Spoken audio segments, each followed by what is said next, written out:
Rasululloh akam alayhissalatu vassalom Makkada dastlab 3 yil maxfiy da'vat qilganlar. Nima uchun? Jamiyatda sarosima bo'lmasin uchun, odamlarning joniga xatar bo'lmasin uchun, ularga aziyat yetmasligi uchun. Ya'ni tinchlik uchun. Tinchlik bu shaxslarga nisbatan ham, jamiyatga nisbatan ham zarur narsa. Siz bir odamni tinchini buzishingiz ham mumkin emas, jamiyatni tinchini buzishingiz ham mumkin emas.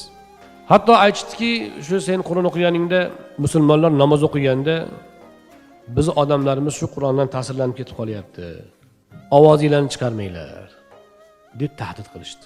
Rasululloh akam alayhissalatu vassalom aytdilar, shariat joriy qildi, kunduzgi namozlar maxfiy qiroat bilan o'qiladigan bo'ldi. Nima uchun? Tinchlik, osudalik. Ko'ryapsizmi, islom qanday tinchlikparvar din?